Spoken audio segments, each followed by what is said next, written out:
Qui est dans la rue, Éric Zemmour? Alors, c'est très simple. Oui. C'est très simple, comme à chaque fois. C'est-à-dire, vous savez, l'année dernière, déjà, pour la victoire du Paris Saint-Germain, c'était la même chose. Il faut dire les choses crûment. Il faut arrêter de dire des circonvolutions. C'est une jeunesse arabo-musulmane venue des banlieues.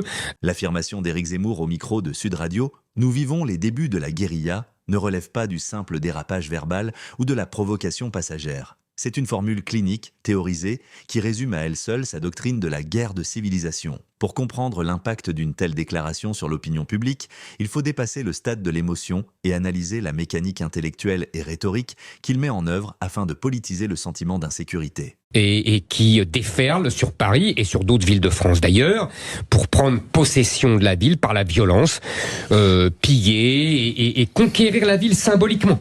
Je pense que la violence n'est jamais gratuite, elle n'est pas seulement liée au pillage. Elle est aussi une symbolique qui est la conquête de Paris et la conquête de la France. La situation a été globalement sous contrôle, a déclaré le ministre de l'Intérieur, Laurent Nunez. Commentaire? Écoutez, je pense qu'il a un humour noir. Laurent Nunez, d'ailleurs, je ne vais pas l'accabler, il fait exactement la même chose que ses prédécesseurs. L'année dernière, j'ai reposté une vidéo que j'avais enregistrée l'an dernier, le lendemain du match de la belle victoire de l'année dernière du PSG, où il y avait eu les mêmes violences et les mêmes pillages et les mêmes agressions. Et si vous voulez, c'était Monsieur Retailleau qui était ministre de l'Intérieur. Donc c'est exactement la même chose. En fait, ces gens, sous couvert de maintien de l'ordre, font du maintien de la horde. C'est-à-dire qu'ils ils encadrent une horde de pillards je ne vois pas vraiment, si vous voulez, même le maintien de l'ordre est dépassé parce qu'en fait, c'est une sorte de guérilla. Il faut mater l'ennemi intérieur. C'est ça la vérité. Donc il faut une brigade spéciale peut-être ou peut-être pas d'ailleurs. Peut-être que les CRS suffisent, mais il faut leur donner des bons ordres. Et surtout, il faut qu'après les sanctions tombent. Parce que, si vous voulez, il faut bien comprendre le contexte de tout ça. Ce n'est pas la première fois que cela se passe. On savait que ça allait arriver. C'est régulier, c'est récurrent. Toutes les fêtes désormais, de la fête de la musique au Nouvel An, 14 juillet, au grand match du Paris Saint-Germain, sont l'occasion de ces déferlements, de ces hordes. Deuxièmement, vous avez vu il y a quelques jours, on devrait rapprocher tous ces événements. La déferlante d'une même type de horde avec les mêmes sur la plage de La Baule, sur la plage de Deauville, pour crier mort aux Juifs, pour crier mort aux Français, etc. Non mais je veux dire, tout ça est un contexte. La violence est utilisée pour une marque de conquête. Il y a aussi des jeunes issus de l'immigration, on va le dire comme ça, qui vont voir le match ou qui font la fête et qui ne cassent rien. Est-ce que j'ai dit que non, vous avez raison. Les hordes arabo-musulmanes, d'accord, mais vous avez des jeunes issus de l'immigration et tout se passe très bien. On peut le dire. C'est évident qu'il y a des jeunes de la immigration arabo-musulmane qui vont voir le match sans casser. Ça existe. Maintenant, ceux qu'on voit casser sont aussi leurs cousins, leurs frères, etc. Et que je sache, il n'y a pas de grandes manifestations comme il y eut, vous savez, du temps du Parti communiste et du terrorisme d'extrême gauche pour dire « not in my name », pas en mon nom. Il y a une vidéo qui vous montre quittant votre domicile vraisemblablement et pourchassé, poursuivi. Que s'est-il passé, Éric Zemmour? Écoutez, moi, vous savez, j'ai voulu aller dîner après le match avec un ami. Je croyais que nous étions encore à Paris et en France et qu'on pouvait aller dîner librement quand on voulait. Apparemment, moi, je ne le peux plus vraiment. Mais bon, mon service de sécurité m'a très bien protégé et tout s'est bien passé. Il ne m'est rien arrivé. Emmanuel Macron a dit devant les joueurs du Paris Saint-Germain, ça c'est pas le foot, c'est pas le sport, c'est pas ce qu'on aime, on ne veut plus voir ça, fini. On en a ras-le-bol, dit le chef de l'État. Qu'en pensez-vous? Lui qui présente Choose France, avec la France attractive aujourd'hui, à coups de milliards. Écoutez, ça, c'est deux sujets différents. D'abord, sur sa réflexion, écoutez, je sais pas, il va peut-être se présenter à l'élection présidentielle pour changer ça, non? Je sais pas, il est président depuis 9 ans, faut arrêter de plaisanter, quoi. Si vous voulez, c'est assez simple. Tant que vous aurez 500 000 immigrés, pour la plupart venus de ces contrées arabo-musulmanes, qui rentreront légalement, je ne parle même pas des illégaux, vous aurez une accumulation de ces gens qui viennent piller, casser, ou eux, ou leurs enfants, ou leurs petits-enfants, etc. Ça, c'est la première chose. Donc, si vous voulez, il faut être sérieux. Il faut donner des... Qu'est-ce qu'il faut faire? Parce que c'est quand même ça le sujet. C'est ce qu'on me demande à chaque fois. Vous savez, on en parlera pour le livre. Il y a quelque chose de très frappant. Quand j'ai sorti ce livre il y a maintenant 12 ans, on me disait « Ah non, vous racontez n'importe quoi, vous êtes excessif. » Aujourd'hui, les sujets que j'ai traités dans ce livre se retrouvent aujourd'hui au cœur de l'actualité. Aujourd'hui, on me dit « Ah oui, vous aviez raison, mais c'est foutu. » Donc, il y a 12 ans, je combattais le déni.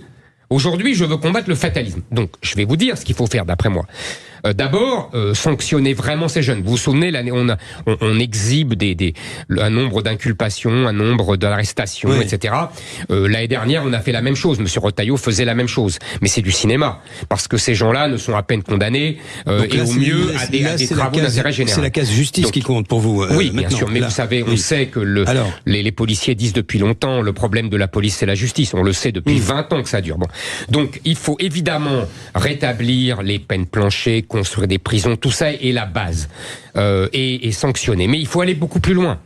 Il faut expulser ces gens-là quand ils ont des HLM, quand ils sont mineurs, expulser leurs parents, supprimer les allocations sociales, puis, surtout, l'objectif, c'est la remigration, c'est-à-dire le renvoi de ces gens. Il faut, je sais ce que vous allez me dire, ils sont français, il faut prévoir l'extension du domaine de la déchéance de nationalité pour trafic de drogue, viol, etc., crimes, et deuxièmement, les renvoyer chez eux. Je rappelle que tous ces jeunes sont doubles nationaux, parce qu'on ne perd jamais la nationalité de leurs parents ou de leurs grands-parents, qu'elles soient algériennes, tunisiennes ou marocaines. Donc il y a une sortie. La force d'Éric Zemmour réside d'abord dans sa capacité à requalifier le vocabulaire du quotidien. Là où les gouvernements successifs et les médias traditionnels parlent de incivilité, de violences urbaines ou de délinquance, lui imposent des termes militaires comme guérilla ou guerre civile de basse intensité. Ce glissement sémantique opère un changement d'échelle radical.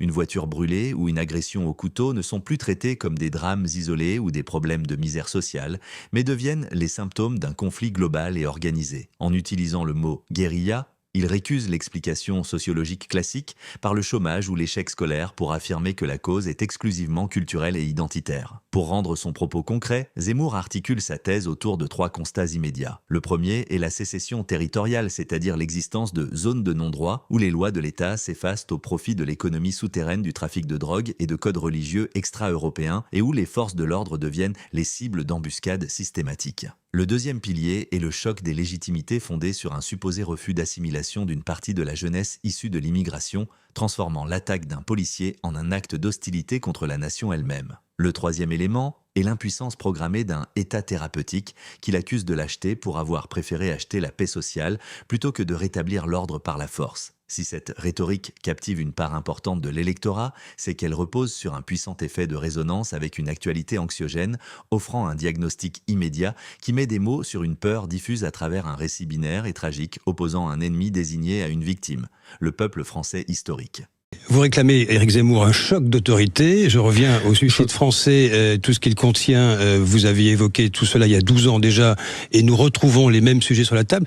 C'est ce que demandent également les candidats du Rassemblement national, que ce soit Marine Le Pen ou Jordan Bardella aujourd'hui, et qui caracolent en tête des sondages d'intention de vote. Écoutez, moi j'ai écouté comme toujours... Vous avez servi de laboratoire idéologique au Rassemblement national ? Écoutez, dans ce cas-là, déjà, ça sera noble. J'ai surtout servi de laboratoire idéologique aux Français. Moi, je ne suis pas un affidé ni un vassal du Rassemblement national. Mais j'ai écouté ce qu'ils ont dit. Eux, ils parlent de maintien de l'ordre. C'est le minimum. J'ai écouté Jordan Bardella, j'ai écouté Marine Le Pen, je ne les entends pas parler de remigration. Et pour cause, puisque quand j'ai parlé de cela pendant la campagne présidentielle, Madame Le Pen a dit que ce n'était pas républicain. Vous les trouvez tièdes alors ? Je ne les trouve rien du tout. Ils sont le Rassemblement national de Marine Le Pen, c'est-à-dire un parti patriote mais socialiste, un parti étatiste, un parti qui pense que l'islam est compatible avec la République, un parti qui pense que l'islam n'est pas l'islamisme, euphémisme. Nous avons des différences de fond. Un parti qui refuse de voter pour que les gens qui ont le RSA travaillent, un parti qui vote 34 milliards d'impôts lors de la dernière loi de finances. Vous voyez, le Rassemblement national et Reconquête, c'est deux partis différents. Sinon, il n'y en aurait qu'un seul. Maintenant, moi, ce que je dis, vous avez raison, il caracole dans les sondages. D'abord, je fus, comme vous, journaliste politique, et j'ai connu beaucoup de candidats qui caracolaient un an avant et qui finalement n'ont même pas été au second tour. Deuxièmement, je dis simplement aux électeurs de droite de bien regarder les candidats. D'abord, leur caractère, ce qu'ils ont fait, ce qu'ils n'ont pas fait, ce qu'ils pourront faire. Vous savez, il y a une phrase d'Auguste Comte que j'aime beaucoup qui disait « Il faut savoir pour prévoir afin de pouvoir ». Je pense que c'est lié tout ça. Donc vous repartez en campagne Éric Zemmour, clairement, pour 2027, en tout cas, ce qui est sûr, avec le thème de la remigration notamment. Vous repartez en campagne. Et aussi le thème qui est porté par Sarah Knafo de façon tout à fait remarquable, qui est la baisse massive des dépenses budgétaires, des dépenses de l'État, la baisse des impôts, etc. Mais je vais pas vous reposer la question, est-ce qu'elle serait une meilleure candidate que vous? Je vois à peu près la réponse que vous allez donner. Quoique, je sais pas. Je réponds aux questions que vous me posez. Si je réponds pas aux questions que vous ne me posez pas. Chaque fois, on vous pose la même question, on répond à la même chose. Mais je vais vous poser une autre question à propos de Sarah Knafo, qui est votre compagne dans la vie.